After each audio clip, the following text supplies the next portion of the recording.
Welcome back to us at Camps.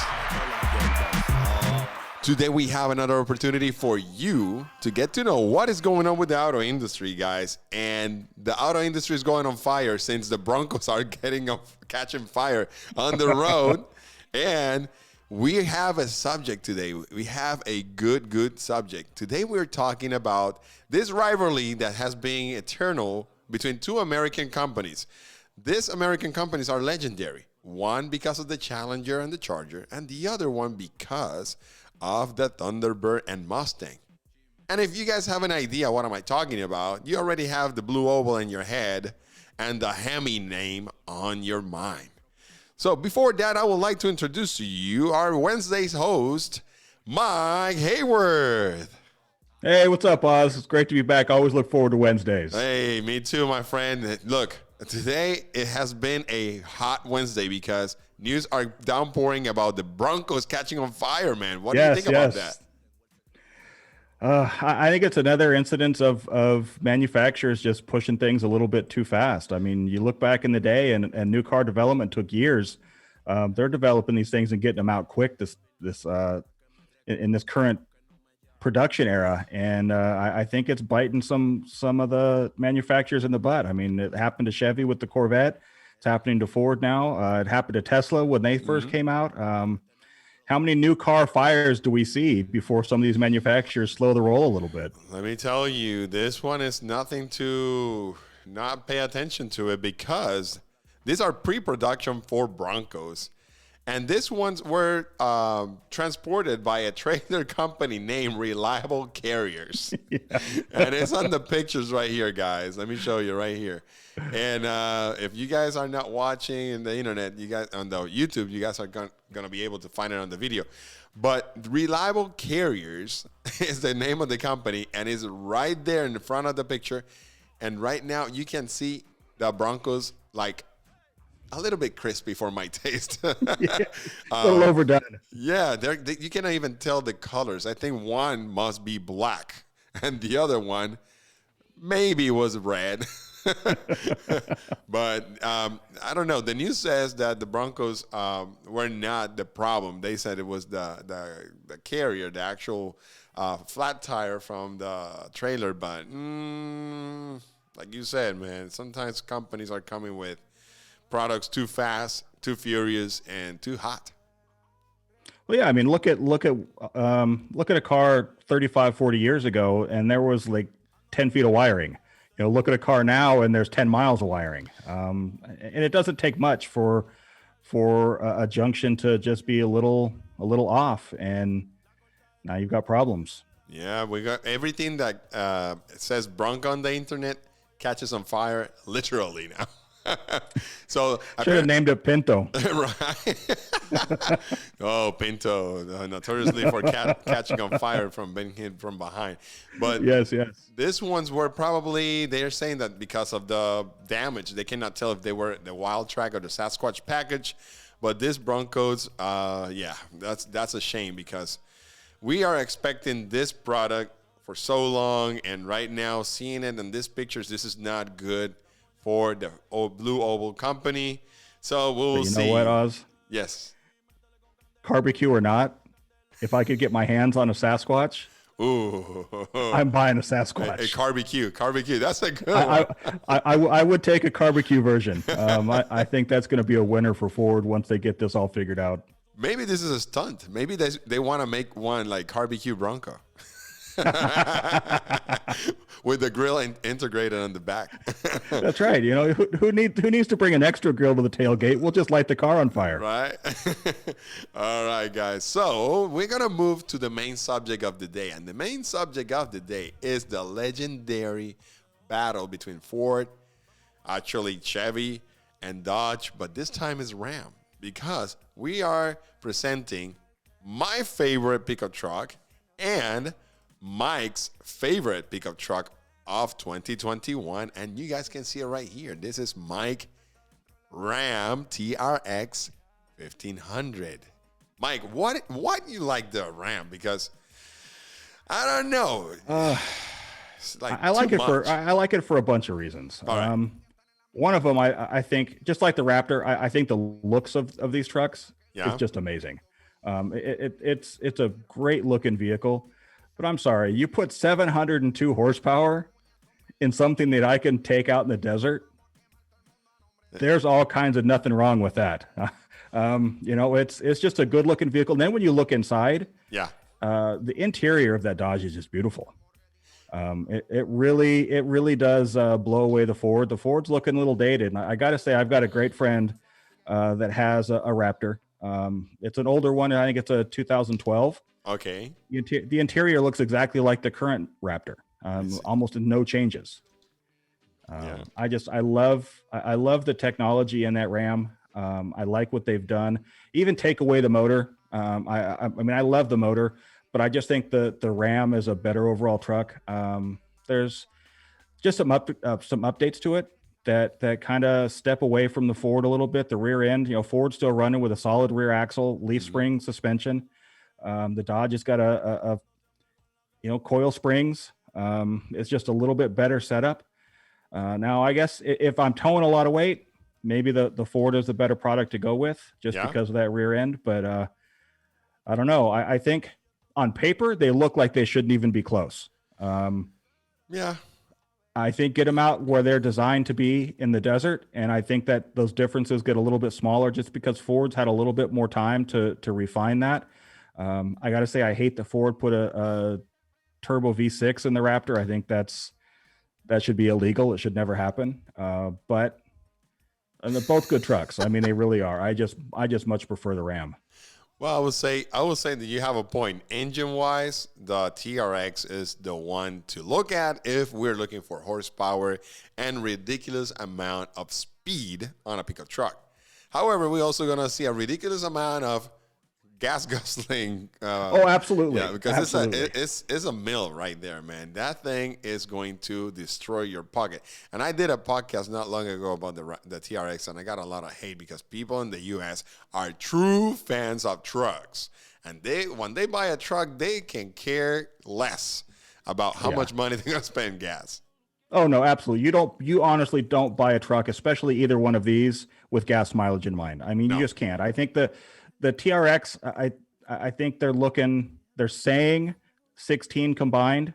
There's no way. I think if you're driving that truck like it's begging to be driven, you're looking at 9 or 10. Realistically, I really think so. I mean, I guess if you're just got it on cruise control and running down the highway, but if you're doing that, why are you spending the extra money to get that big supercharged V8 under the hood? You can do the same thing with the regular Ram Rebel version. And the Rebel is a good one. This one's right here in the pictures, guys. I will say the Rebel to me was one of my favorite trucks back then. I drove one in 2017, and the Rebel was nice. I will say this, like, it was nothing. I think that the V8 on the Rebel is more appropriate to me to compete with the Raptor than the actual TRX. The TRX is like super powered. Like I think it's the Lambo. Yeah, absolutely. It's a Lambo of pickup trucks. Yes. And I think I agree. I think if you put the regular, was it a 5.8 liter Hemi out of the Rebel, if you put that in that truck with that same suspension, I think it's a lot closer of a battle. Yeah. Ideally, I would like to see that bumped up a little closer to what Ford had in horsepower. And we both know that Hemi's got it in it. If they tuned it a little bit, I think they could easily get close to that 450 horsepower rating for that Raptor. Yeah. Plus, the other thing that I am going to say about both of these pickups, and having spent a lot of time in my friend's Raptor, it's a wide vehicle. Yeah, it's very wide. I mean, it is very wide to the point that it's almost a hindrance to try to park it most places. I mean, you've got to park 3 miles away just so that you've got space. Because if you try to pull in between, a Tahoe and a Durango, there's not going to be space. It's just not going to happen. I have a neighbor in Germany, my other house, that has the 2018, which is the same model that's on the picture right now, Raptor, and I questioned him, how the heck you drive this vehicle in Germany? Because the old world, the old continent does not have the streets, the highways, maybe. Yeah, the Autobahn and the Autostrada in Italy, Autobahn in Germany, and the French highways are good. Yeah, you can drive in the highways anything you want, like even an 18-wheeler. But when you get off the highways, Autobahn or Autostrada, there's no way, man. It's ridiculous. With my Scion IQ, my little cup car, the Scion IQ, I have a hard time sometimes trying to find parking spots in town, anywhere. It doesn't matter if it's Germany, Austria, or Italy. It's crazy. So I always question him. How the heck you drive that behemoth truck in Europe? It's a challenge. There's a couple here, and kind of what I've seen from it is they just go and figure, you know what, I'm bigger than everybody else almost on the road, and they're going to get out of my way. Yeah. And by and large they do. But it's such a wide vehicle. Both of these, I think if we take dimensions out of the picture, because dimensionally both of these trucks are almost identical. There's an inch here, an inch there. You can argue interior space, or one has an inch and a half more leg space than another, and honestly, unless you're 7 foot, that inch and a half for most people in a vehicle isn't going to make that big of a difference. So dimensionally, these are both massive vehicles, and I would love to own that Ram, but I just don't know that would be the truck for me just because of that extra size. Now, would it be fun? There's no doubt. Would I love to take that and out into the deserts east of San Diego? Yes, sir. That would be a lot of fun. Either one of these would be a lot of fun. Yeah. But just on a day-to-day living with basis, I think it would be more difficult than a lot of people realize until they get them. Yeah, I think the price is important. This Ram TRX is over $70,000. Base price is around $72,000, and you go out the door, like the normal transaction is going up to $77,000 for the base model. Mind this, that the base model is fully packed. It has everything you might need or want.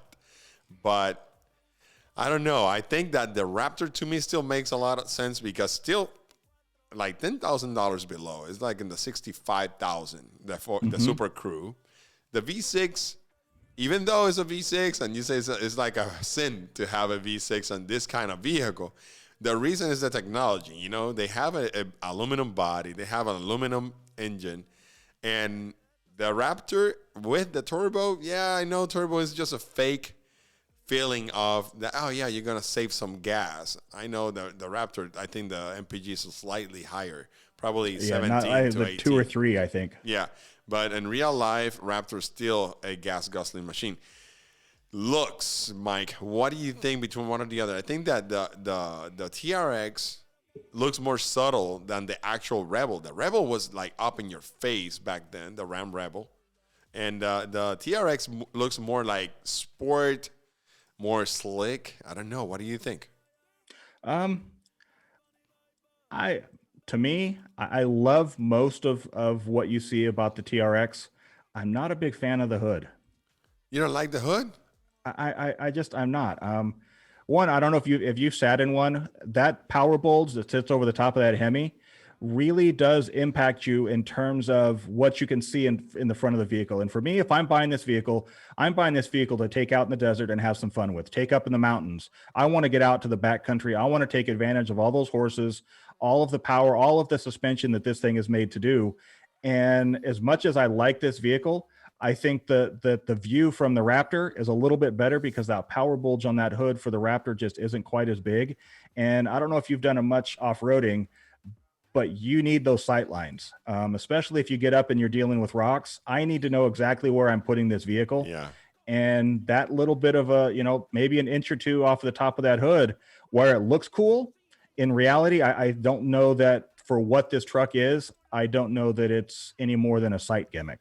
I would say that the new technology is going to help with that. Still not a fix. There's no replacement for eyesight. Exactly. A camera is deceiving, and the distance from a camera is very difficult to judge.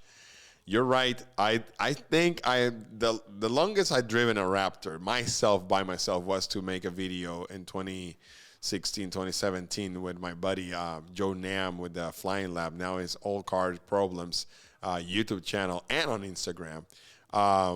And we drove it around a farm in North Carolina.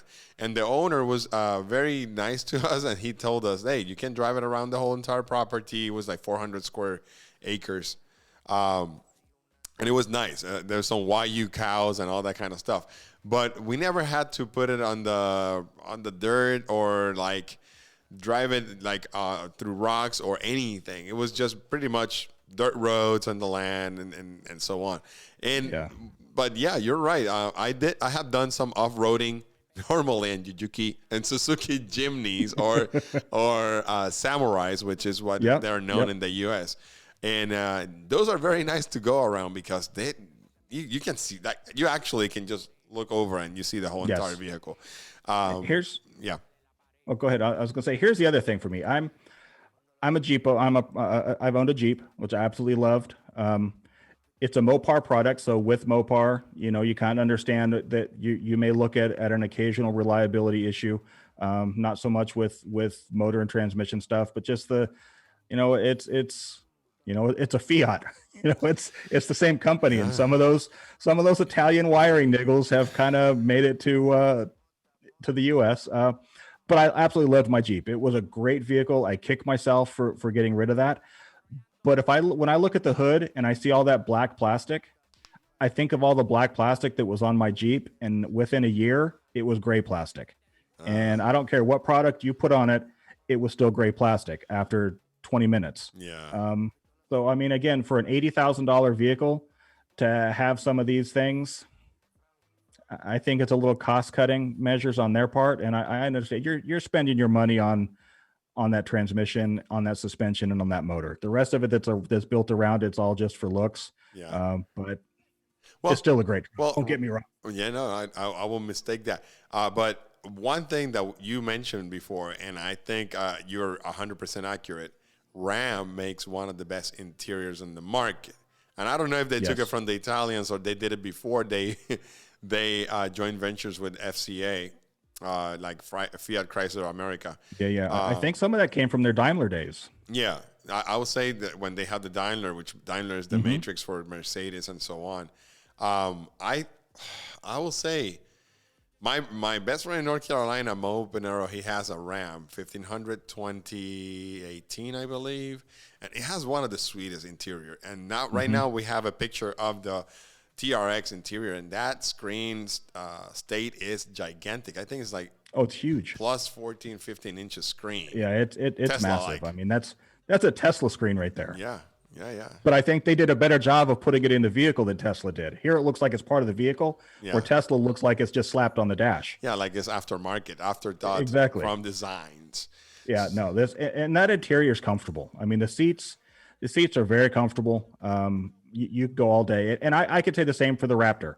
The seats on that Raptor are amazing. It's a great place to be. One of the things that I think the Raptor gets over the Ram, though, is just in some of the little niceties that you get for less money. Oh, sorry. Go ahead. Oh, no worries. Like in the Raptor, you get ventilated seats. That's not even an option in the Ram. Yeah. I think that's a big thing. But the overall package you get on that interior in the Ram, it's beautiful. And well done. Yeah, and I will say this. That's one of my biggest complaints on the Raptor. Interior quality is not the best. It's still a Ford. It's not like an upscale Ford. It's a Ford. It's not a Lincoln. I wish the Raptor can be built on the Lincoln platform. Actually, it's just the same. Just use the materials from Lincoln and put it on the Raptor. That's it. It's just the same company per se. That's it. But remember when they had the Lincoln F-150, which it was called, I don't even remember the name. It was a weird name. Anyways, they had the Lincoln version and the Ford version, and it was very good. So I think that if Ford marketing, they decide to go and put materials from Lincoln and put it in the Raptor, that will be a hit. And then you can call it a luxury truck. Well, I think when Ford comes out with the new Raptor, Yeah. I think you're going to see a vastly different vehicle. I think this Ram has little fire under Ford because let's be honest, up until this point, they've had no competition. Yeah. I It mean, was a there one really has game. been not a competitor to the Raptor. It was a one player game. Yeah.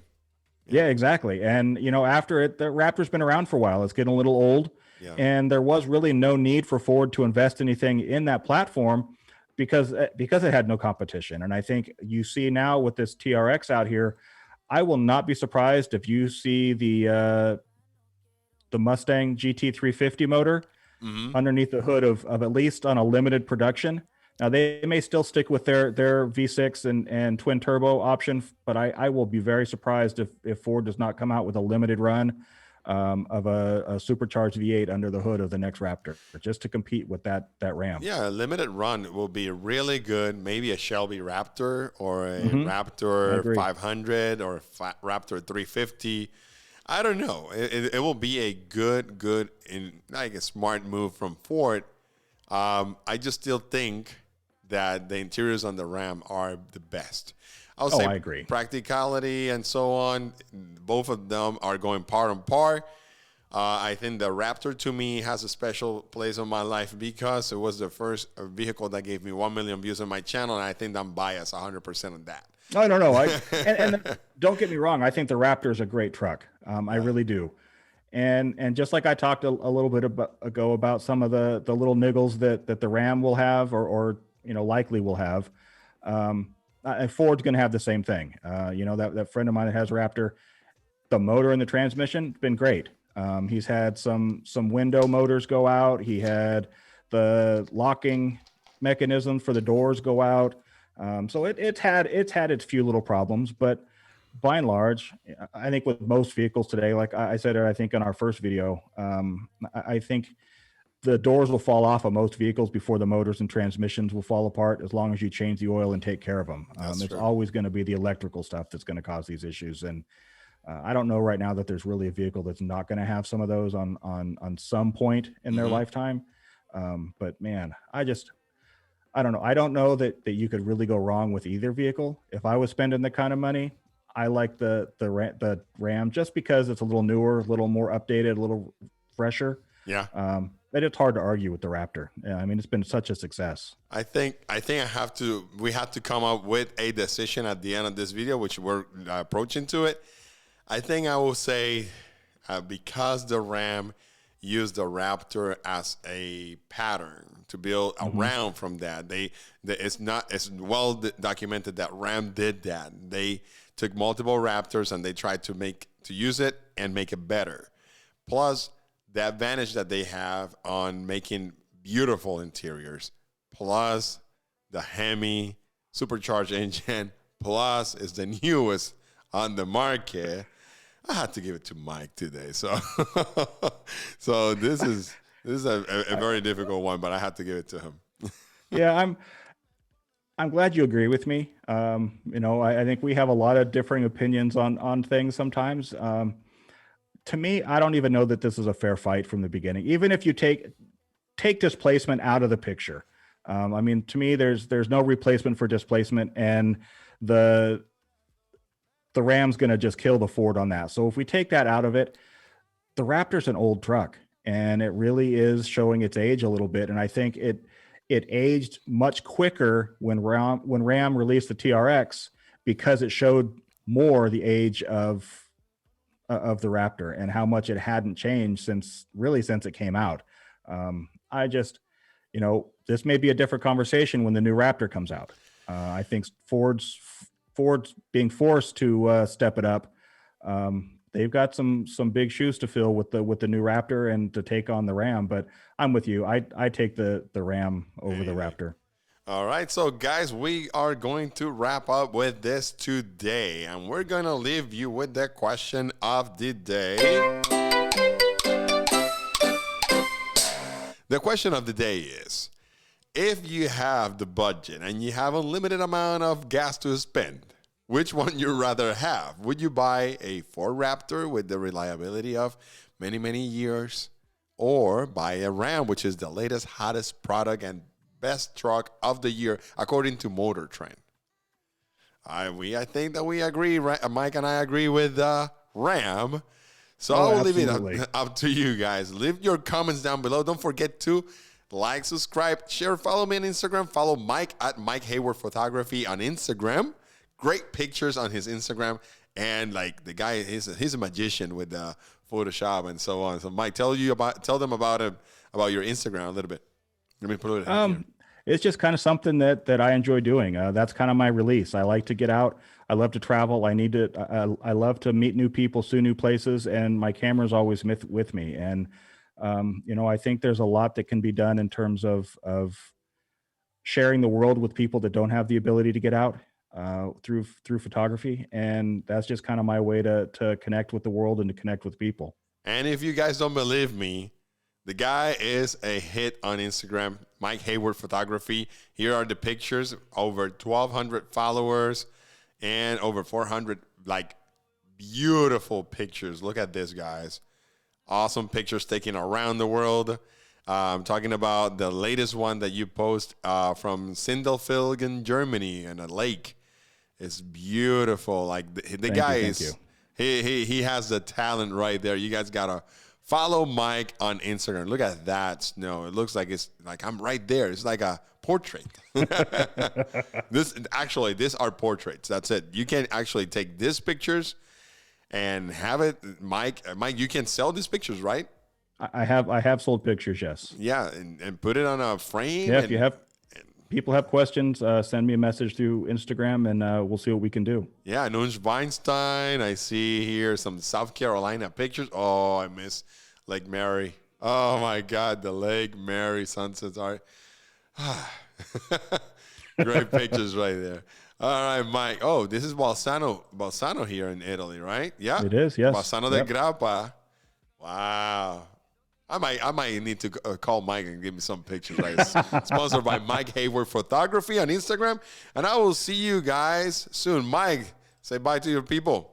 Hey, thanks for listening. Put some comments. Let's hear what you have to say. All right. Share this video on Instagram, on anywhere. All of your platforms are right there. Don't forget to leave your comments. Become part of Oz at Camps. It has become one of the hottest channels on YouTube. Believe it or not. I believe that on Mike also. Oh, absolutely. All right, I'll see you guys next time. Bye.